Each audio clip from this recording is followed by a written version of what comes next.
Hello, friends. Welcome to the Comfy Office Hours. How's everybody doing tonight? We're here to talk about new custom node development and dependency discussion with all the new stuff. Everyone's here. Let me get rid of this thing so you can see our names. Boop, boop. Say hello. We have Joe, we have Yedrick, we have Robin, and we have Jacob. And I'm going to shut up and let Yedrick talk about what's going on tonight. So, welcome, everyone. Goodbye. Hey, I am Yedrick, also known as Kosinkadink.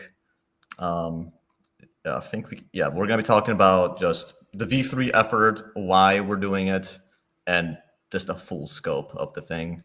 I've got a little document written up about the background of this whole initiative. I believe we are viewing it now, maybe, perhaps. Very soon. One sec. Here All we right, go. no problem. Oh, hi, Jacob. You're the star of the show. All right, here we go. Alrighty. So yeah, ComfyUI started as a one-man project. The front end was more of a means to an end. There just needed to be something to press play on, without needing to code to actually customize the behavior of stable diffusion. And custom node management started not as a core feature, but as an open source contribution, which was the ComfyUI manager. As the project grew, the issues due to the lack of node and registration standards sort of piled on. Right now, we're in a situation where the core team doesn't have an assurance that whenever we make a change, we don't accidentally break other people's things because we do not know what people hook into. And extension authors don't know what they can use and hook into that's reliable over a long period of time.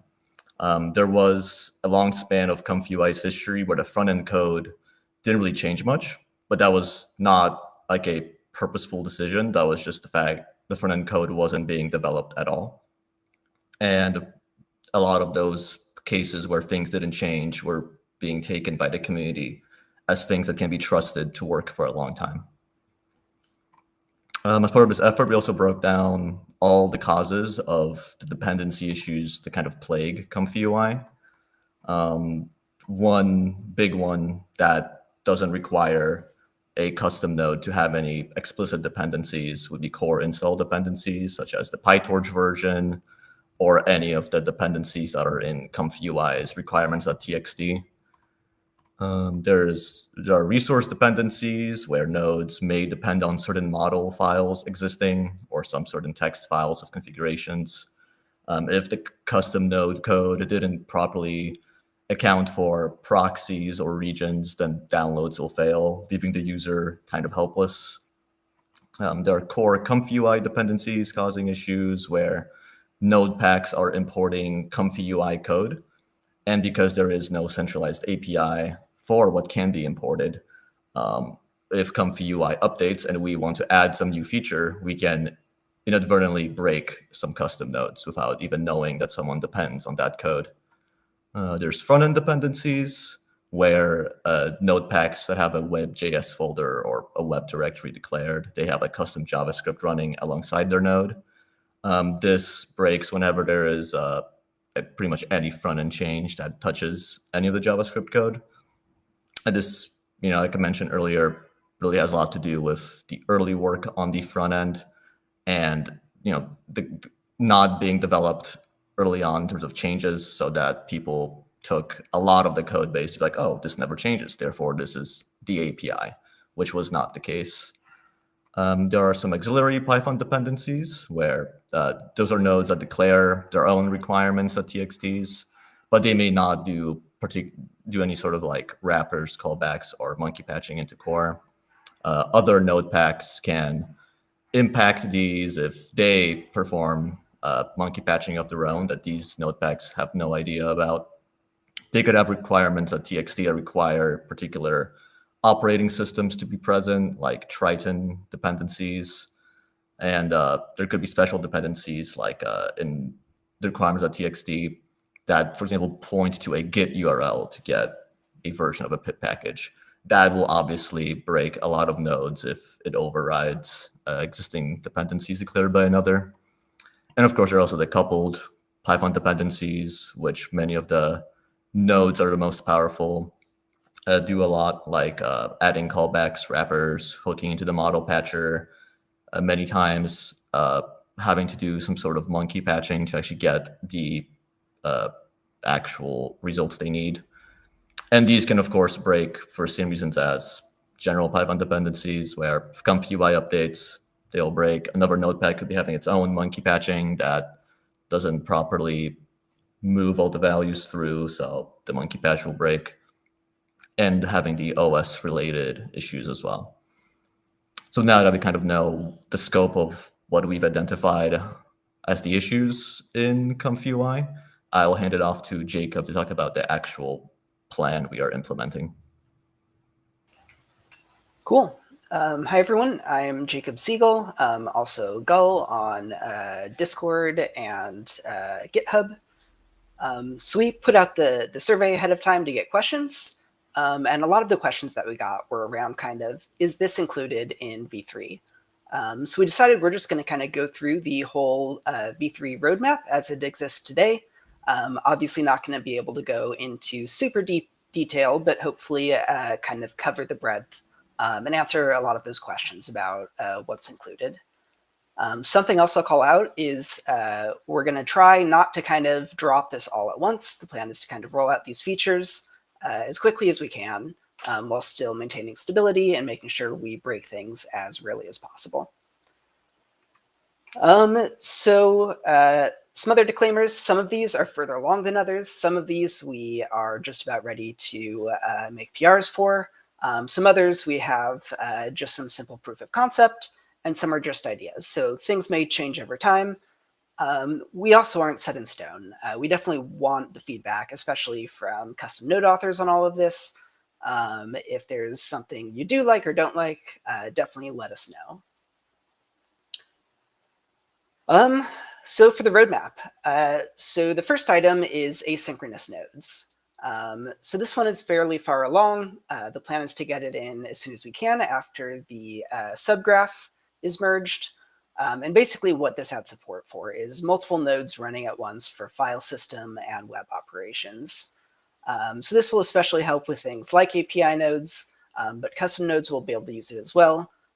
Essentially what we're just going to do is allow your execution function to use Python async semantics, and things should just work. So the next thing is core API. So we are going to be creating an intentionally designed public API with backward compatibility for node implementations. Today, as Jedrick said, people need to essentially monkey patch in or hook into things, and everything is kind of fair game, and that can break things very easily when we make changes. So we're not going to intentionally prevent people from doing direct hooks, but we are going to kind of try to provide the public API where if you use it, you won't have to constantly update your custom nodes every time we do an update to ComfyUI, and hopefully your custom nodes will be more stable and just work further into the future. So the next thing is schema v3, and I'll just mention real quick, these two are the ones that we had the blog post about. You can go on and read more about them there as well. So schema v3 is a new and improved node declaration syntax. So some of the things that we're trying to get included there is type hinting and static type checking in editors. Today, they're just kind of Python dictionaries. Which can, you can have a typo and you won't know that anything's wrong.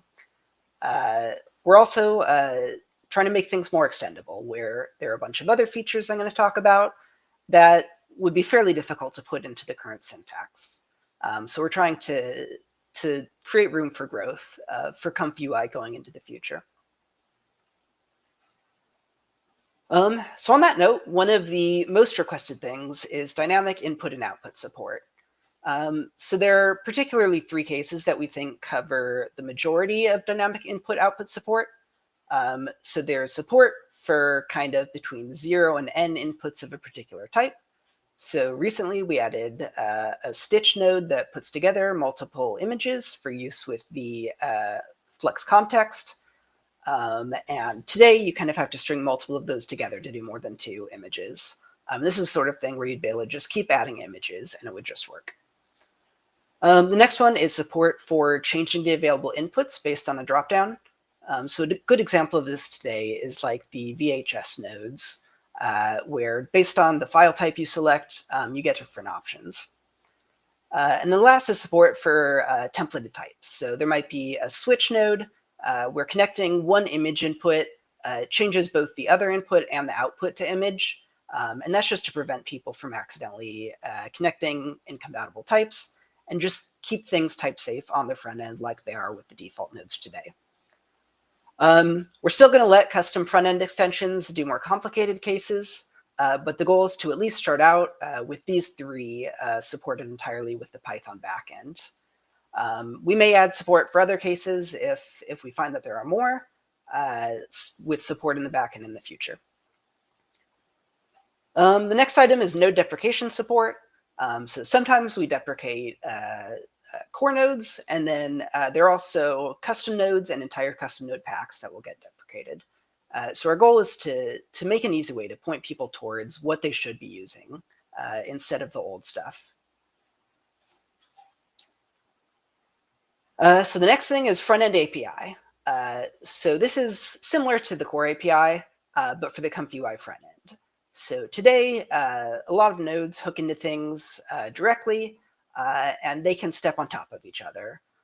There are lots of crazy things like nodes trying to wait until other nodes add things to a context menu so that they can add theirs without getting removed.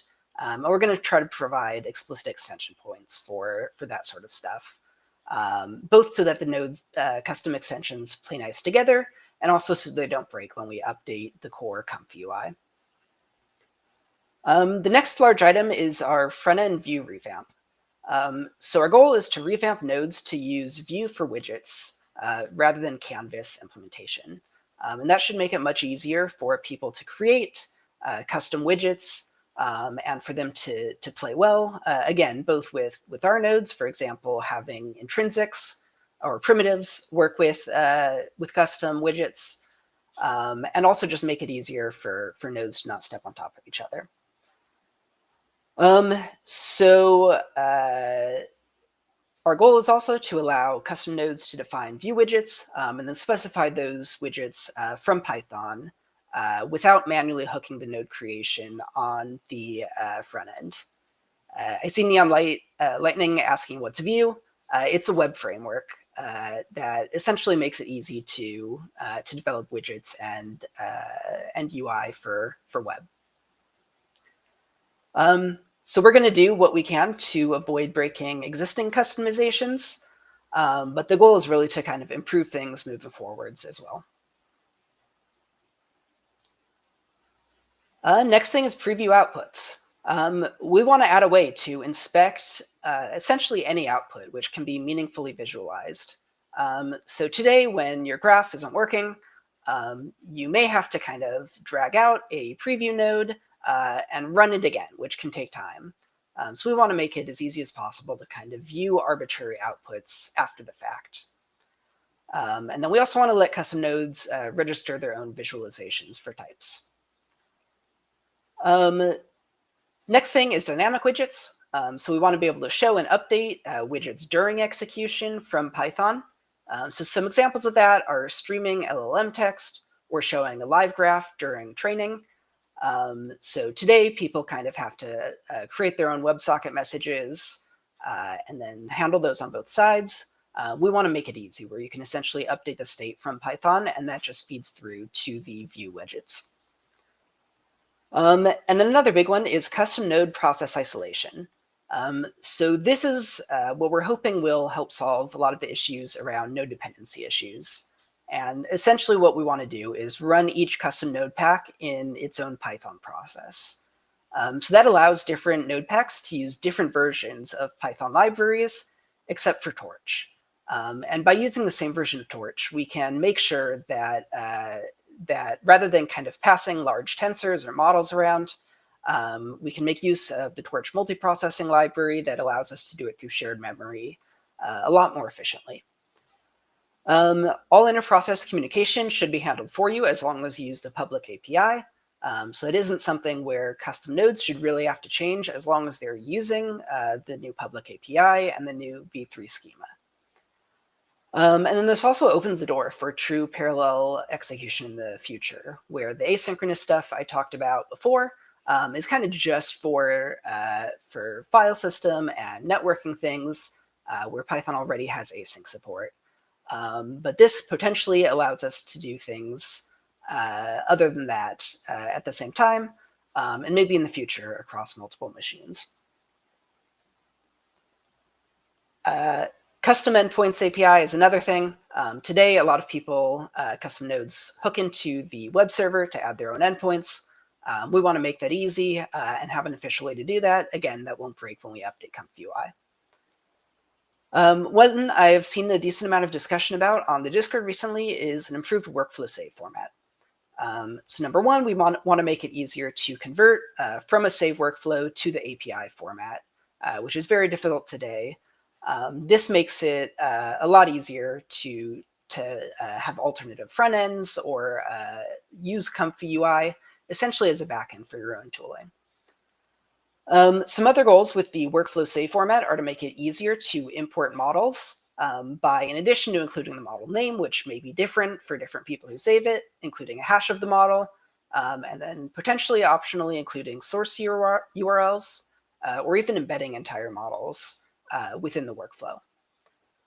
And then we want to include information about installed custom node versions and the ComfyUI versions. And the goal there is really to make fully reproducible workflows where you can pull in a workflow, and if it doesn't work with your existing installation, that you can essentially, with relatively few clicks, update to an installation where that workflow will work.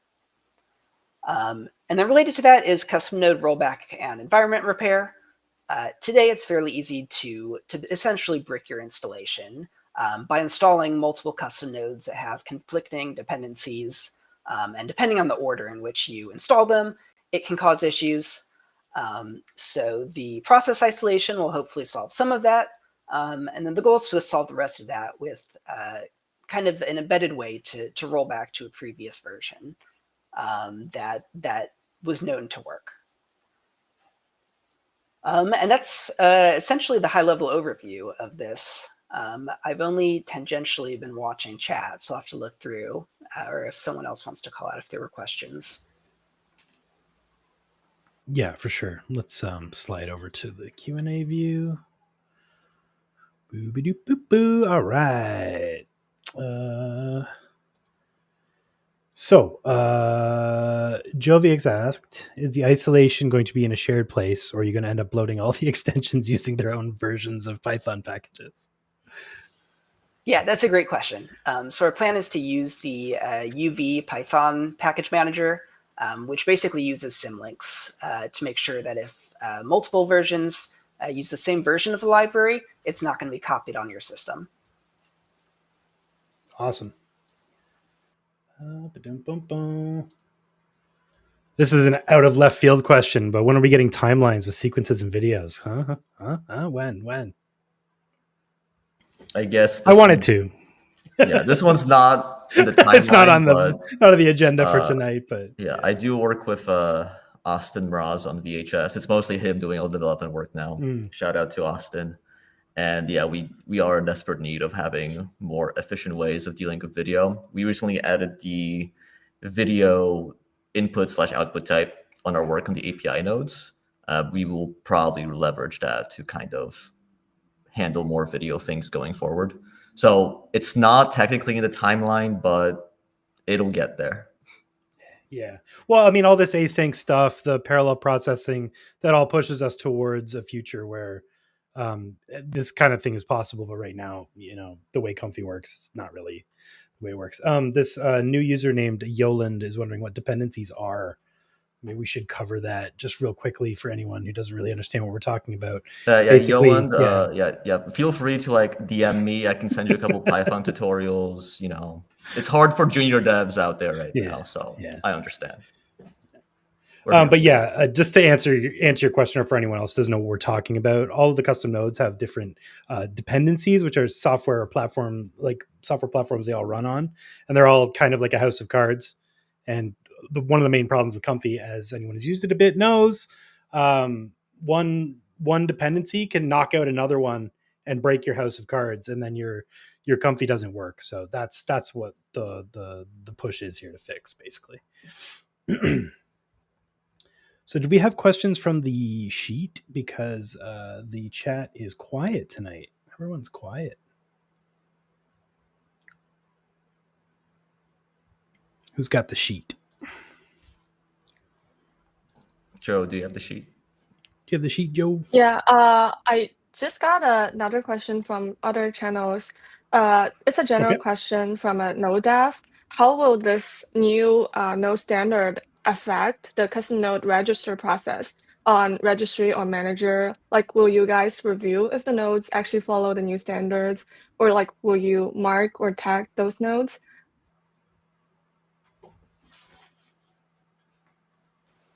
Robin, do you want to take this question? Hi. Yeah. So the goal is to be able to automatically know if a node is compliant with the API. But I think the registry won't. I think that's not the most important thing to check here. The most important thing is just that if you use the API, you can feel safe that things won't break as Comfy updates. Yeah, that's the short answer. But we'll let you know more as we develop this schema.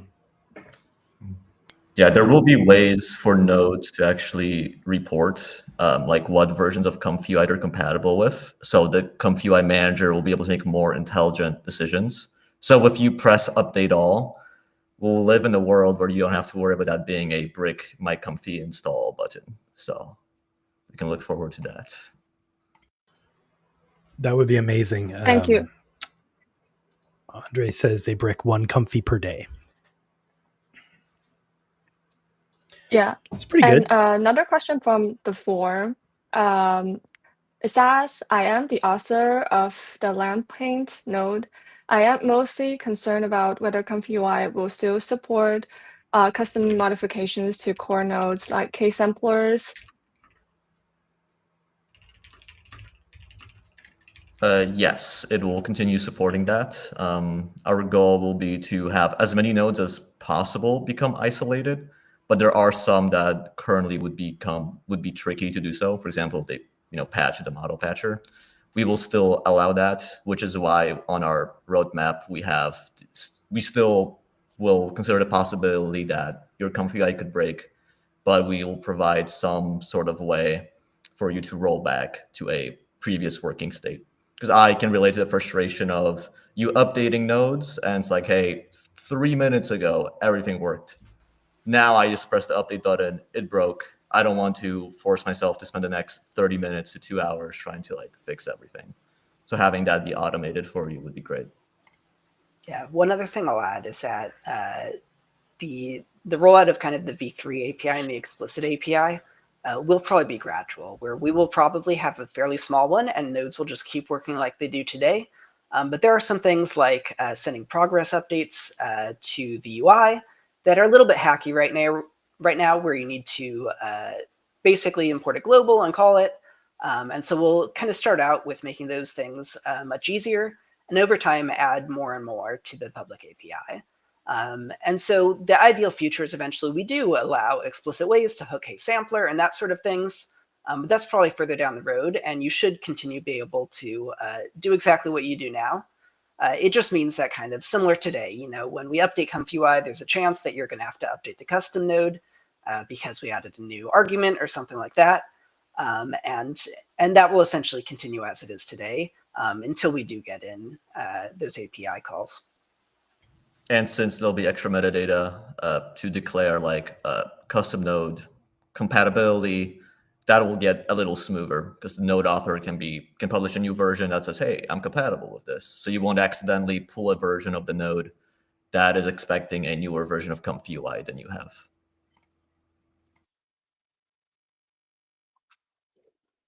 Thank you for the answers. Another bunch of questions from the forum are actually all about model management and resource management for custom nodes, because previously a lot of nodes have been causing downloading network issues, and also it's pretty chaotic on the directory. So can you be more explicit about the like model management or any resource management related design for the future? We are planning to introduce a model management system as well as helper functions so that developers can declare what models they ever require or that are compatible with their node. Right now, it's early in the works. We do have some prototype code for like the database side of it. But the goal will be that on the workflow side of things, you'll be able to load in a workflow, and assuming it's a new enough workflow that will use the new system, it can tell you, hey, here's the hash of this model, and here's the expected download URL. For node developers on the core side of code, they'll have helper functions they can use to declare, hey, I need a model with this hash. If they don't have it, here is the download URL where you would get it, and we would have built-in code that tries to handle as many edge cases as possible for the downloading process. So you wouldn't need to worry about your own code to do that. That'll be huge. That's a big problem I get a lot when I'm trying to share workflows. Just people, what model is this? And or I changed the file name in my workflow, right? And then I send them the workflow, and they're like, I can't find that file on the internet. It's like, yeah, you won't, because it's the wrong file name.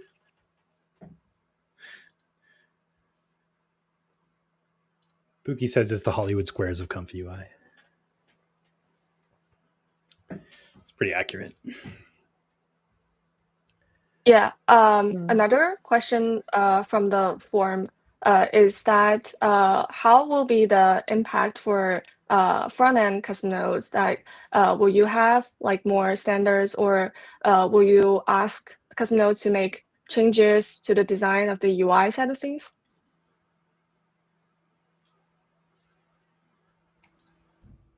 I guess I can take this question. Currently, we don't have any of the front-end devs in this call, unfortunately, but we have been, of course, collaborating with them a lot.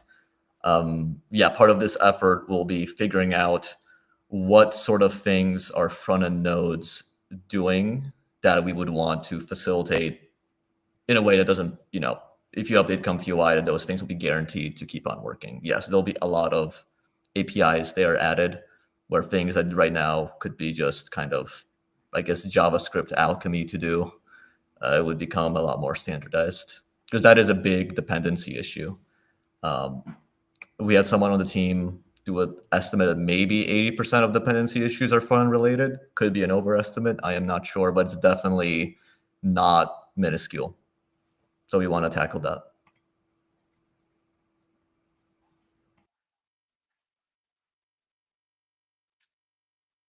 Gotcha. I guess we have a question from the chat. Whoops. I was muted. We have a question here. This user is familiar with Python, but they were hoping for more examples in the Comfy docs about how to wire up these new widgets and stuff. Is that a plan going forward to add this sort of stuff to the documentation, make it a little easier for LLMs and users to sort of, go through the docs and figure out how to wire this stuff up? Because I know for my own personal development as well, getting images in and out of the tensor format and stuff like that is not really intrinsically like the LLMs don't really understand what I'm trying to do. So that is like probably about 40% of the time I spend trying to get images to come in and out of the right format and things like that. So is there any plan to work on some more like developer type documentation? Yeah, absolutely. Like, I think part of the reason that doesn't exist today is because there isn't a public API. Today, kind of developers access all parts of the UI or the API. But part of the value in us creating an explicit public API is we can fully document it. We can have people look at the different versions and what changes and what's added in each version. And definitely, once we have that, I think we would absolutely want more examples of how to make a front-end extension that works well with ComfyUI. And Awesome. Jacob also mentioned earlier, part of our plans are also to have like dynamic widgets and inputs. There are certain things that we believe shouldn't require you to have custom JavaScript code. It should just be part of the Python schema side of things. So we'll help facilitate some of the simple no-brainer usage of dynamic behaviors. For anything advanced, I think we will, as part of this process, also document what we would think are the appropriate ways of doing that. Amazing. Yeah, Jovix just posted a guide here on how to do it right now, but like he says, you should probably just wait if you want to get into this stuff. You have to relearn a bunch of this stuff anyway. So, don't let it stop you though. It's really fun making custom nodes for Comfy.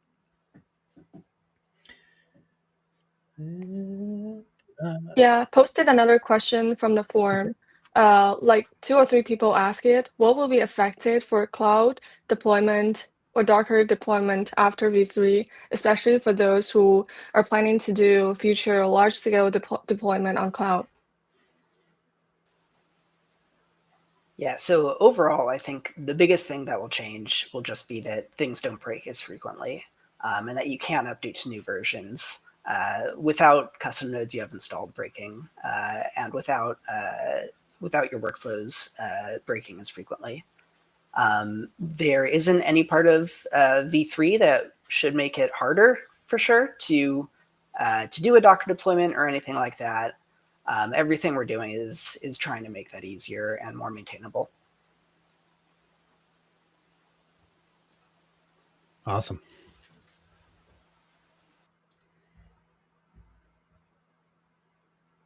We got any more questions from the forum? I think we're chat's real quiet tonight. All the custom node devs are asleep. They're all night owls. Yeah, they're gonna watch the stream later when they wake up. Yeah. Another frequently asked question is like, what will be the solution for a lot of duplicated nodes across different nodes packs, and also there's like duplicated model downloads for that. Will we have any design or solutions for those? Yeah, on the model management side of things, since we're going to introduce a model management system that does a bit of hashing, we'll kind of be able to recognize models that are actually the same but named differently, or like assuming they'll be grandfathered into the model manager, that it'll work. For like nodes that do the same thing, that sort of duplication, we can probably find some way for the community to like streamline recommended node packs to use from like I think also saw a question there that was talking about duplicate node IDs being available in the registry. We are planning to deal with that. For anything that has the duplicates, we'll find some way of dealing with it, and it will prevent more nodes from being added that have the same IDs as existing nodes. Yeah, I'll also add that I think one of the big advantages of the functionality we're adding is it means that we can kind of add more nodes to core. Things like conditional switches that we haven't added until now, because today we would require essentially a hacky implementation with kind of the JavaScript side to handle the type changing. And then we can add these sorts of things into core ComfyUI once we have a system that we can update and maintain better without things breaking in the future. Yeah, another thing that having a more stable custom node environment would mean is we could probably be comfortable enough where we have official custom node packs made by ComfyOrg for certain things that aren't in core. We haven't really discussed this, but I think one reason why we haven't done this is because we know how much trouble maintaining a custom node can be at the moment, and trying to extract our nodes from core right now would become a maintenance chore. But with all the new changes, that is potentially something we could do in the future. Awesome. The developer of the Photoshop plugin and ComfyUI custom nodes will graph to prompt be available without ComfyUI front end. What I want to do is load workflows in some other software and then call Comfy via the prompt API.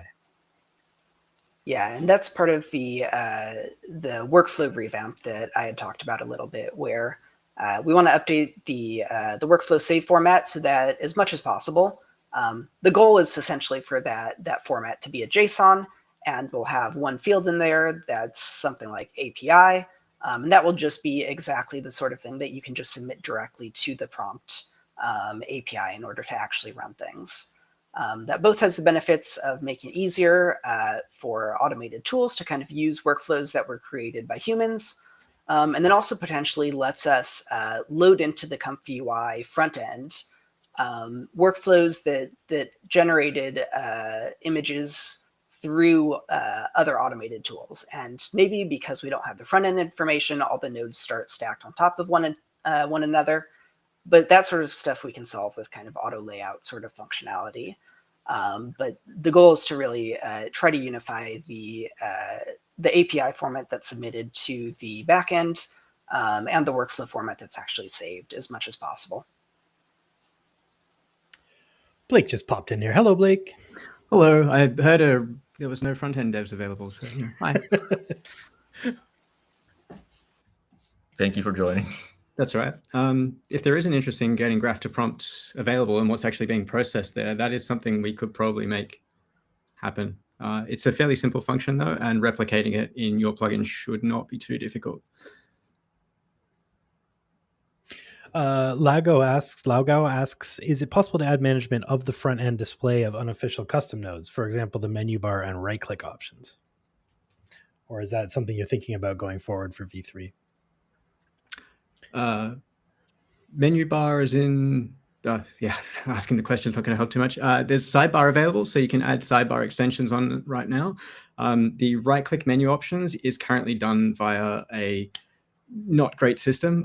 There is a callback that you can put on your node that will override that, and you'll be able to add things on. Joviak says register extension equals menu bar. So if that helps you, good luck.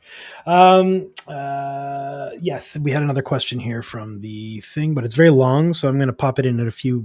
I'm going to pop it all in, but it'll get truncated, so I'm going to read the entire question out. Okay. Regarding input-output types, can we get compatible typecasting or something like that? For example, if a node A outputs an integer and a node B inputs a float, A and B can clearly be connected without loss. But right now it's not possible, forcing the need for intermediary convert/cast node. Another example are input-output types that do too many things. For example, model. It's good to know that it's a model, but an SD 1.5 model isn't the same thing as a Flux model, etc. Yet we can load an SD 1.5 model and connect it to model sampling SD3, for example, which makes no sense. Yeah, so that's the entire question. Does someone from the backend team want to take on the second half of the question? I'll get to the first half in a second. Yeah, we can talk about the back half. Yeah, Jacob and I think we discussed this yesterday as a type of thing where it would be nice if, you could have basically subtypes of a type. What makes this tricky is, for example, for the model loading, these nodes do not know what model they're necessarily trying to load until runtime. There are some ways we could potentially, do it with the model management system where it could let the front end know, oh, this is that type of model based on what was originally in the workflow. But that, the more you think about it, gets a little hacky. It is something we want to look into. I don't think we can promise that at the initial launch of V3 it'll be there, but it is definitely a big issue that makes the model related side of things kind of annoying to deal with, especially since ComfyUI supports so many models now.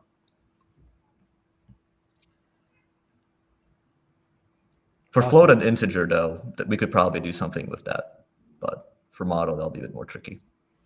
Yeah, it's not part of the V3 plan, but there have been discussions about how to do type conversion in a more sensible way that doesn't require a node for every conversion. I personally have a lot of thoughts on this, but my desire is to have something that is simple, just works. You drag a thing in and conversion happens somewhat automatically with some kind of visual indication. But we will probably have some kind of feedback from community on that at some point, but I don't think that's destined to be part of V3, right? At least it's not in, I think, the scope of what we have planned today, but I think definitely if it's something that many people want, definitely let us know. And it's something we'll take into consideration as we prioritize things. One vote from me. A user on the forum asks, what are things I can be able to assist in developing? I think this is a more broad question. What do you need help with, and how can the community help you guys make this happen better? Yeah, so I think from custom node authors, definitely your feedback. Take the time to look at our blog post, see if there are concerns that you have around things that you think will be difficult to do with the new API with your custom nodes, or if there's anything that you feel like is really missing. There's so many creative things that people have done with custom nodes that we kind of discover over time, and it's entirely possible that there are use cases that we've missed. And people just letting us know about that so we can make sure to take it into account as we do these designs would be useful. And then I'll also call out, I think we had a post in our Discord for non-custom node users, for power users. Mm-hmm. We are looking for people interested in kind of doing QA as a contracting thing. So definitely check out that announcement. Yeah, if you like to break things, this is a great opportunity to do so. Breaking stuff is one of life's great joys. Jerry asks, is it possible to separately and independently upgrade the front-end package and the back-end, allowing users to choose whether to upgrade the front-end package? To be honest, the front-end updates of Comfy have caused a lot of bugs recently, and everyone is uncomfortable. Yeah, before, I assume Blake probably wants to say something about this, but before done, like uncoupling front end from back end wouldn't work in certain situations where we add more things in our back end code that requires a minimum front end version to be compatible with it. Right. Yeah, that makes sense. It does work occasionally. You can sometimes upgrade them individually of each other, but yeah, a lot of the time we're adding a new feature that is just a feature that requires both front end and back end updates. That said, it's definitely not V3, but it is something that we're acutely aware of, that people have had front-end issues recently. I do desperately hope the last few versions have been a lot more stable. We have been working on making the versions that we're putting out cause less issues for people out in the wild, even just the people on our front-end release that are on the latest version as we develop. Yeah, and really... Oh, sorry. Go ahead, Jacob. I'm just going to say something else that I think is worth calling out is I think a lot of the issues that have kind of happened have kind of been related to how custom nodes integrate, and having a stable API there that we can be aware of how people use things and what it is that we change that will break things. I think that will go a long ways towards preventing us from kind of having things break that frequently. That's exactly what I was going to say. All my recent issues with, this kind of stuff all boils down to fights between custom nodes and, new changes. Maybe it's an old custom node and it's a new change to Comfy. I've just gotten used to the fact that the software is bleeding edge technology, and, you kind of like, you're kind of always fixing your car as you drive it. But yeah, hopefully this, all these changes will take us to the part where you don't have to fix your car every time you want to drive it. Yeah, and in the future, we'd probably want to have better communication between the core devs and the community. There's a lot of cases where I think the community sort of, I guess, learned the hard way in terms of like submitting PRs, where it used to be easier to just hack around things than request changes. So going forward, we want to change that, where if there is something like, hey, in order to accomplish this in ComfyUI right now, I have to do some ugly Python or JavaScript hacks. Could there be a built-in way? and then we can take your feedback, give you that proper way of interacting with it, and then you know, there'll be less issues going forward due to those hacky solutions. I was about to say something amazingly similar. If anyone does have front-end things that they need and they find themselves needing to monkey patch anything in front-end or light graph, please just ping us, let us know. You don't have to not do that. You know, we don't have to delay, but if you let us know, we can make an API for it so that you can have something that we won't break in future. Unknowingly. Yeah, the Discord's a great place to interact in the developer chat in there.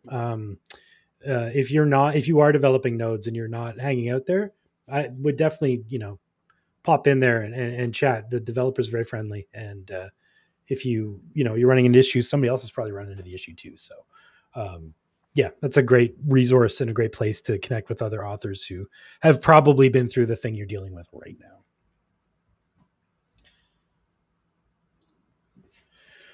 In China, many developers have made useful tools to manage dependency, but it does not support it inside of Comfy, maybe in case of safety. Yeah, I won't answer this, but yeah, likely. Allowing people to download whatever they like is generally not great. But yeah, you guys can give a more succinct answer. Yeah, I think there's also another question there that asked if we would consider making it easier to submit things to registry/manager for development purposes. I think the answer to that in the long run will be the opposite, where we would probably have some more considerations for things that, if we notice something that shouldn't be done, we probably have better communication with someone trying to submit about why perhaps that shouldn't be submitted in the first place. It was kind of sort of the Wild West for a while in terms of what is allowed on the manager and what's not. Break Comfy in case of fire. Yeah, basically. Jovic said we should ban all custom node developers. I don't know if that's the move. I don't know. I think they're more helpful. Yeah. On one side, your ComfyUI will be as stable as it can be. On the other side, we're going to be getting a lot of PRs for feature requests. So I don't know if the balance works there. All right, friends. Well, we're getting close to the end here. So if you have any questions, now is the time. Otherwise, we'll just, we'll let everyone sort of summarize what they were talking about tonight. But, if you want to go back and see the roadmap, Jacob did a great presentation earlier on. Yedrick did a great presentation on what's actually happening here. So just go back to the beginning of this video and watch it. But if you have questions, right now is the chance. Hit us up.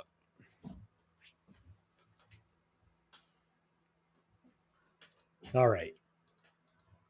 Look at the overwhelming and also I think demand in chat. I think I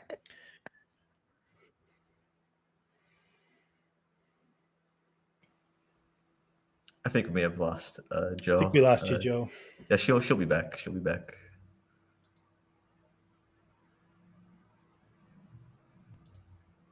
Am I back? Almost. Yes, I think so now. So. Try talking. Yeah, just saying that the best channel to follow the updates for the for V3 and also the dependency solutions will be following our blog, and also there's a channel on our Discord server for custom node developers. If you haven't joined, you can left message in any of the live stream channels or get connected to the team. We'll invite you to it.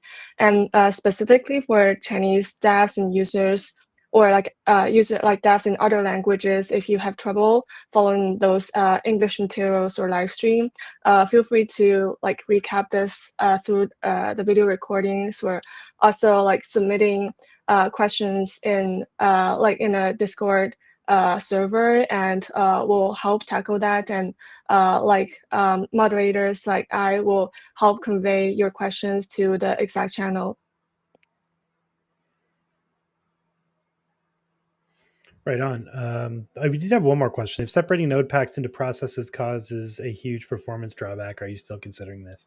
I don't think anyone said it causes a large performance drawback, right? Yeah, essentially, it will cause some more usage of RAM, but it shouldn't slow things down significantly. It shouldn't increase VRAM significantly. That's usually the what constrains people. Definitely, as part of that, though, we're going to be testing that. We're going to be getting the numbers on performance. And if hypothetically, we do find that that it does cause large issues, the plan is not to break loading things in process. It would kind of be something that that we can potentially roll out. The more nodes we get kind of isolated, even if they aren't performance intensive, that just reduces the chance of collisions in packages. Right on. Well, thanks everybody. We'll be back on Tuesday. If you have more questions, please hit the Discord. Please, the forum still works. If you just missed it, check the announcement on the Discord. All links are there. Comfy blog.comfy.org. All the information is there as well. Thank you, everybody. Thanks, Blake. Thanks, Joe. Thanks, Yendrick. Thanks, Robin. Thanks, Jacob. It's been really cool for me. Normally, you guys only get to see the creative gang on these streams, so it's really fun for me to have the actual devs here. And I think it's really fun for the community too. So thanks for doing it. Really appreciate you all. And yeah, we'll be back on Tuesday with more crazy stuff. Bye, everybody. Thank you, and thanks first. Oh, of course. See you, everyone.